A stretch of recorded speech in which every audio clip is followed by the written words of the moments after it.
So far, in the past several videos, we've established the historicity of the 6 minimal facts. 1. That Jesus died by crucifixion. 2. That his tomb was found empty by a group of his women followers the following Sunday morning. 3. That Jesus' 12 disciples both claimed and believed that Jesus appeared to them alive after his crucifixion. 4. That a church persecutor named Saul of Tarsus became a Christian evangelist on the basis of what he perceived to be an appearance of the risen Jesus. 5. That Jesus' skeptical brother James became a Christian on the basis of what he perceived to be an appearance of the risen Jesus. And finally, 6. That the origins of the Christian faith in Jesus' resurrection was a quirk of history. After that, I spent 2 whole videos ruling out all of the various naturalistic theories that attempt to account for the minimal facts. We saw that no naturalistic theory can account for the minimal fact.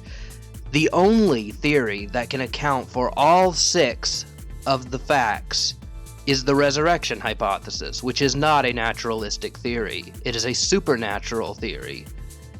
The resurrection hypothesis can account for all 6 minimal facts, whereas no naturalistic theory can. Using abductive reasoning, we've ruled out all of the alternatives, and he is risen is the best and only plausible explanation. It's the only explanation left. In fact, Gary Habermas, perhaps the world's leading expert on the historical case for the resurrection, says that most scholars are aware that no naturalistic theory can adequately account for the facts. He said in the Holman KJV Study Bible that, quote, "Most scholars today reject naturalistic theories as adequate accounts of Jesus' resurrection. They simply do not explain the known historical data. In fact, many liberal scholars even critique the alternatives that are periodically suggested." End quote.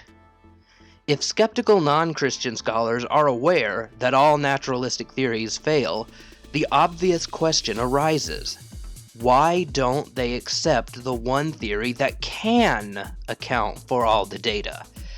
If you have a dozen explanations on the table and you rule out 11 of the 12, why not infer that the only remaining option is true?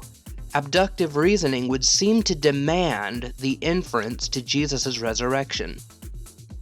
The argument that skeptics give is that miracles are so extremely improbable that no amount of evidence can justify the inference to a miracle, such as Jesus' resurrection, as a true historical hypothesis. Agnostic New Testament scholar Bart Ehrman explains it like this in his debate with Dr. William Lane Craig. Miracles are not impossible. I won't say they're impossible. You might think they are impossible. If you do think so, then you're going to agree with my argument even more than I'm going to agree with my argument. I'm just going to say that miracles are so highly improbable that they're the least possible occurrence in any given instance. They violate the way nature naturally works. They are so highly improbable, their probability is infinitesimally remote, that we call them miracles. No one on the face of this earth can walk on lukewarm water. What are the chances that one of us can do it? Well, none of us can. So let's say the chances are 1 in 10 billion. Well, suppose somebody can. Well, then it's a chance of 1 in 10 billion. But in fact, none of us can. What about the resurrection of Jesus? I'm not saying it didn't happen, but if it did happen, it would be a miracle. The resurrection claims are claims that not only did Jesus' body come back to life, it came back to life never to die again. That's a violation of what naturally happens. Every day, time after time, millions of times a year. What are the chances of it happening? Well, it'd be a miracle. In other words, it'd be so highly improbable that we can't account for it by natural means. A theologian may claim that it's true. And to argue with the theologian, we'd have to argue on theological grounds, because there are no historical grounds to argue on. Historians can only establish what probably happened in the past, and by definition, the miracle is the least probable occurrence. And so, by the very nature of the canons of historical research, we can't claim historically that a miracle probably happened. By definition, it probably didn't. So, in a nutshell, Ehrman's argument is that 1. The resurrection of Jesus is a miracle. 2. Miracles are, by definition, the least probable thing that could happen, and therefore they can be dismissed a priori. 3. Therefore, we must dismiss the resurrection a priori, and it cannot be a competing theory. There are several problems with Ehrman's argument. 1. Yes, miracles are improbable a priori, but they are not improbable a posteriori. First, I agree that miracles are a priori more improbable than natural explanations. But are they a posteriori more improbable? In other words, a miracle is indeed a highly unlikely explanation for any given set of facts before the evidence is examined. But what about after the evidence is examined, and all of the possible naturalistic explanations are ruled out? Moreover, what if one examines the arguments for the existence of God, and finds that they are sound and therefore we really do live in a theistic universe? What if one looks at the historical evidence and concludes that Jesus had a 3-year ministry, or of what his followers at least perceived to be miraculous deeds, that Jesus claimed to be God and the Messiah, and that Jesus predicted his death and resurrection ahead of time? I submit to you that the miraculous explanation is a posteriori more probable. In my opinion, the minimal facts plus the fact that no naturalistic theory ever proposed can explain the minimal facts, while the resurrection can, plus the existence of God, plus the reliability of the New Testament, plus the historical evidence for Jesus having a 3-year ministry, plus Jesus claiming to be God, equals we have enough evidence to overcome the a priori probability of Jesus rising from the dead. Indeed, merely adding the existence of God into the mix drastically changes the probability structure. As Anthony Flew said when he was an atheist, quote, "Certainly, given some beliefs about God, the occurrence of a resurrection does become enormously more likely," end quote. This objection of Ehrman's will only come out of the mouths of atheists and agnostics. You will never hear it come out of the mouths of Jews, Muslims, or Hindus. That's because Jews, Muslims, and Hindus adhere to a worldview in which miracles are vastly more likely to occur. If there is no God, then miracles are extremely improbable. After all, what are the chances that a shredded body full of dead cells is just going to spontaneously regenerate by natural causes? However, if there is a God who is capable of performing miracles, that alone makes a resurrection much more likely.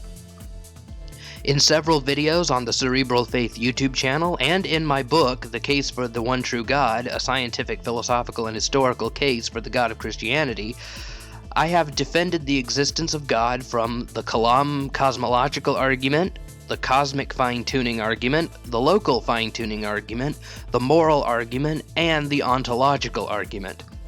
The Kalam and ontological arguments are especially pertinent to this discussion, as both of those arguments show not only that God exists, but that God possesses the property of omnipotence. The Kalam cosmological argument implies that since God created all of physical reality out of nothing at the Big Bang, raising a man from the dead would be mere child's play. And the modal ontological argument shows that if it's possible that a maximally great being exists, then a maximally great being exists in all possible worlds, including the actual world. And since a maximally great being exists in the actual world, then a maximally great being exists. A maximally great being, as I explain in my video introduction to the ontological argument, is by definition omnipotent. Why? Well, as I explain in my video introducing people to the ontological argument, a maximally great being is a being that has all great-making properties to the greatest extent possible. Therefore, a maximally great being would be omnipotent, among other things. That no naturalistic explanation can explain the empty tomb, the appearance to the disciples, the appearances to Paul, the appearance to James, while he is risen can, makes for an inference that the resurrection occurred. since there's no other explanation that works. And when you combine this, a historical case for the reliability of the New Testament documents, and the case for theism, Ehrman's miracle improbability argument just gets weaker and weaker. That a priori improbability just becomes irrelevant. Now, I realize that I haven't defended the existence of God, the evidence of Jesus being a miracle worker during his 3-year ministries, or the historical reliability of the New Testament so far in this video series.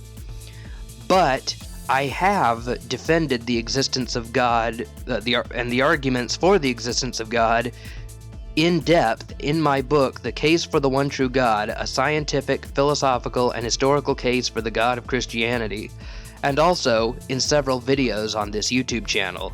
I recommend the viewer to go check those out. And as far as Jesus being a miracle worker and his claiming to be God prior to being crucified, I talk about this in my book on the resurrection of Jesus, My Redeemer Lives, Evidence for the Resurrection of Jesus, available on Amazon.com in paperback and Kindle. 2. The minimal facts are unlikely if Jesus is not risen. I would argue that the existence of the minimal facts is unlikely if Jesus hadn't risen from the dead. What is the probability of Jesus' tomb being empty, his followers claiming and believing he appeared to them on multiple occasions, and 2 skeptics converting because they believed Jesus appeared to them if Jesus hadn't actually risen from the dead? I would argue that if Jesus didn't rise from the dead, then it's improbable that the minimal facts would be facts. I would argue that in light of the hypothesis Jesus did not rise from the dead, then his tomb should be occupied. His disciples should never have claimed and come to believe that they had seen him, and Paul and James should have remained skeptical for the rest of their lives. Here's an analogy. Let's say that a woman is brought before a jury on charges of murder. She's accused of having killed her young son. Now, at the start, you might think it's extremely unlikely that she is guilty. After all, the vast majority of mothers who've ever lived do not harm their children. They love and care for their children. In light of this background information, the claim that she is guilty is enormously improbable, and you'd be justified in thinking that the defendant was innocent if that background knowledge was all you had to go on. However, investigators found a bloody knife in the backseat of her car next to a mud-covered shovel. In her house, they found a pair of pants that had also been chemically spot cleaned. They also have several eyewitnesses who said that they heard screaming the night of the murder, following seeing the defendant carrying a black garbage bag and a shovel out of her house in the middle of the night, which was the same night as the murder. When investigators found the dead child, he was in a black garbage bag. The defendant also had a history of mental illness and domestic violence. Now, in light of these minimal facts, the claim she is guilty becomes more probable, and she is not guilty becomes improbable. The defendant's attorney threw out every alternative explanation he could think of, but the jury all saw various holes in them and rejected them. They knew that the claim, "this woman murdered her child," could explain all of the evidence. Even the best of the defense attorney's explanations could account for one piece of evidence at the crime scene at most. But the majority of his alternative explanations didn't even go that far.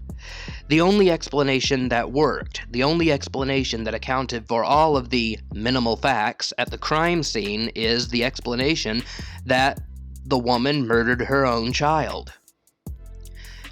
Now, it would be an invalid move on the part of the defense attorney to argue that the majority of mothers care for their children rather than kill them, and he's never witnessed a woman murder her child, and so the probability against any mother ever killing her child is so great that they should return with a not guilty verdict. Sure, the hypothesis, "this woman killed her child," is improbable in light of the background information that mothers usually don't kill their sons, and that we've personally never witnessed a murder of a mother killing their children. But the guilty verdict is still justified. In fact, the existence of the evidence is improbable if she is not guilty. If she's not guilty, the detectives should not have found what they found. If she really didn't do it, what are the odds that the minimal facts at the trial, i.e. the blood-covered knife in the back of the car, the muddy shovel in the trunk, the dead child being found in the garbage bag, the eyewitness statements of her leaving the house with a black garbage bag and shovel, the history of mental illness and domestic violence, etc., should all exist? In the same way, the existence of the minimal facts of Jesus' death by crucifixion, his empty tomb, and all of these various post-mortem appearances should not be historical facts if Jesus did not rise from the dead. It's enormously improbable that all of these facts would be facts, that they would be true if Jesus really didn't rise from the dead. Of all of the dead people we've ever known of, none of them leave an empty grave behind and start showing up to us and everyone we know. When my grandfather passed away in 2001, my parents and I didn't go down to the tomb the next day, find it empty, and then come back to our house and find him standing in our living room saying, "Peace be with you." That didn't happen when my grandmother died in 2003 either. Her casket stayed occupied, and we didn't see her again after that. My cat Sunshine died in 2011. We buried him in a cardboard box in our front yard. To this day, his body remains in that box, and no one saw him meowing at the front door just a few days later. Now, certainly there have been people who claim to see the spirit of their loved one appear before them shortly after they die. All you need to do is just watch 1 or 2 episodes of Unsolved Mysteries to know that. However, while Grandpa might show up to Grandma in their bedroom for a few moments before departing to the afterlife, Grandpa's not going to show up to Mom, Dad, his children, his siblings, an entire stadium of people, and his co-workers who hated his guts. And Grandma isn't likely going to find Grandpa's body missing from the cemetery. And Grandpa may show up to Grandma, but he's not going to show up to an entire room full of people who knew him. That kind of thing just doesn't happen. However, that happened following Jesus' death. Multiple rooms of people saw him. And people who hated him saw him, and his body was gone. Here's the point. The skeptic can argue, dead people usually stay dead.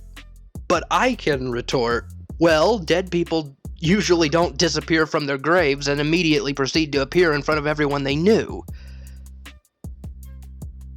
It would be astonishing that the 6 minimal facts are facts if Jesus didn't actually rise from the dead. And at the very most, we would expect that at least one naturalistic theory would be able to account for the facts, and yet none of them can. 3. Ehrman's probability argument undermines his own theory. The third problem with Ehrman's objection is something that came to me the more I thought about it. While Ehrman's biggest obstacle to belief in the resurrection is this probability argument that he gave in the clip I just played, he does sometimes try to give a naturalistic explanation of how the Christian movement started. This is what he said in his debate with Dr. William Lane Craig. Know about the Christians after the death of Jesus is that they turned to their scriptures to try and make sense of it. They had believed Jesus was the Messiah, but then he got crucified, and so he couldn't be the Messiah. No Christian, no Jew prior to Christianity thought that the Messiah was to be crucified. No Jew prior to Christianity thought that the Messiah was to be crucified. The Messiah was to be a great warrior, or a great king, or a great judge. He was to be a figure of grandeur and power, not somebody who's squashed by the enemy like a mosquito. How could Jesus, the Messiah, have been killed as a common criminal? Christians turned to their scriptures to try and understand it, and they found passages that refer to the righteous one of God suffering death. But in these passages, such as Isaiah 53, and Psalm 22, and Psalm 69, the one who is punished or who is killed is also vindicated by God. Christians came to believe their scriptures that Jesus was the righteous one and that God must have vindicated him. And so Christians came to think of Jesus as one who, even though he had been crucified, came to be exalted to heaven, much as Elijah and Enoch had in the Hebrew Scriptures. How then is Jesus the Messiah, though, if he's been exalted to heaven? Well, Jesus must be coming back soon to establish the kingdom. Ehrman's proposal for how Christianity started in the clip I just played, if we took his probability argument, it would undermine his own proposal. As I pointed out in part 6 of this video series, there were a lot of would-be messiahs in the first century, but they ended up getting killed, most by crucifixion, and their followers fell away into obscurity.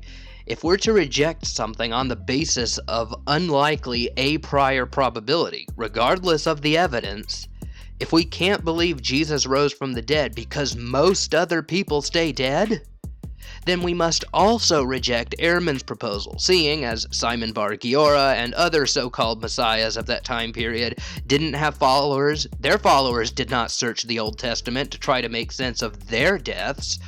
Again, as N.T. Wright said, when your favorite messiah got killed, you either went home or you got yourself a new messiah. There's no resurrection proclamation for all other so-called messiahs that got themselves crucified or killed in other ways in the 1st, 2nd, and 3rd centuries. Jesus is the only crucified man who claimed to be the Messiah who had a resurrection movement following his death. Thus, Ehrman is utterly inconsistent. Ehrman must either ditch his naturalistic theory, or he must admit that there's something wrong with his antecedent probability argument. He cannot cling to both and be logically consistent. 4. Ehrman's logic would rule out more events than just miracles as being historical. Therefore, his argument is reduced to absurdity. Saying that all historical people were not risen from the dead, therefore it's so improbable as to be dismissed, is like saying that almost all historical cities were not flattened by nuclear weapons, therefore all evidence that Hiroshima and Nagasaki were nuked should be dismissed because cities being nuked is too improbable. At the time of writing this script, humankind has only landed on the moon once, and that was on July 21st, 1963. Now, if you're watching this video 300 years later, well, this is not going to be a good analogy for you.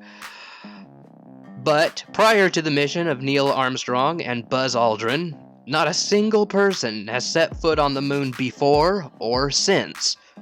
Would Ehrman have us hop on board with the conspiracy theorists who claim that humans never did land on the moon and that the whole thing was filmed in a Hollywood basement and that NASA has been keeping this massive conspiracy under wraps for the past half-century?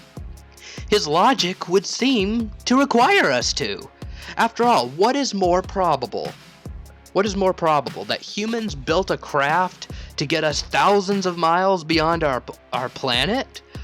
Or that it was filmed by Hollywood filmmakers? Well, Hollywood filmmakers make a lot of cool sci-fi movies, and the people in sci-fi movies go to other planets all the time.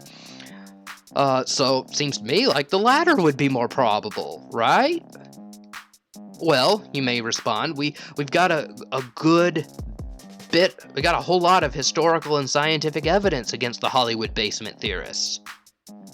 We have powerful evidence that Hiroshima was bombed on August 6th, 1945, you may respond. Exactly. That's my point. And we have a lot of good evidence that Jesus of Nazareth returned from the grave. Now, of course, these two examples are from much more recent history, and we have different kinds of evidence for the bombing of Hiroshima and the moon landing than we do for Jesus' resurrection.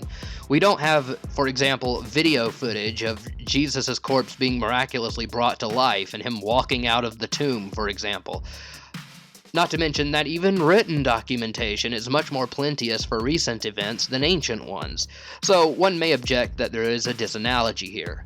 But the point I'm trying to make is that just because an event only happened once, that does not create such a powerful, insurmountable barrier of antecedent improbability that sufficient evidence wouldn't be enough for us to be justified in believing it happened. The evidence for the bombing of Hiroshima and the evidence for the moon landing is more than sufficient for us to be justified in believing that these are historical events, even though they only happened once. And by the way, we can use a much more ancient example. As Michael Jones of Inspiring Philosophy explains in his video series on Jesus' resurrection, quote, "Take the event of Hannibal crossing the Alps with elephants. Such an event did not happen prior, and it hasn't happened since. We don't know how Hannibal was able to do this, or even which path he took. It is actually quite miraculous that he was even able to do it without modern technology. But does the fact that no one ever completed it prior means that it did not happen with Hannibal? Of course not. And we have sufficient historical evidence that it did occur, which is even less evidence than the resurrection has, since with Hannibal all we have are much later Roman sources." End quote.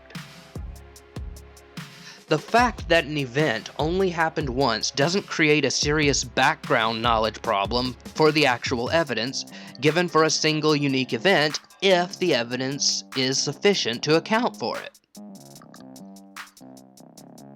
5. Ehrman's argument against miracles is circular. Ehrman's argument is similar to David Hume's. His argument is similar to David Hume's argument against miracles. David Hume maintained that it is always more likely that any particular claim to a miracle is false than that the miracle really took place. In other words, it is always easier in light of the quote-unquote firm and unalterable laws of nature to believe that those who testify to a miracle are in error than that they are telling the truth. Therefore, because of this, the same logic will apply and the same problem results. What is that problem? That the argument is circular. It begs the question against miracles, or it begs the question in favor of philosophical naturalism. As C.S. Lewis explains, quote, "Now, of course, we must agree with Hume that if there is absolutely uniform experience against miracles, in other words, they have never happened, why then they never have. Unfortunately, we know the experience against them to be uniform only if we know that all the reports of them are false. And we know all the reports are false only if we know already that miracles have never occurred. In fact, we are arguing in a circle." End quote. The alternative to this circular reasoning is to be open to the possibility that miracles have occurred. So, in conclusion, we have seen that Bart Ehrman's antecedent probability against the resurrection of Jesus is a failure. With this objection out of the way, there is nothing that should keep us from affirming the resurrection.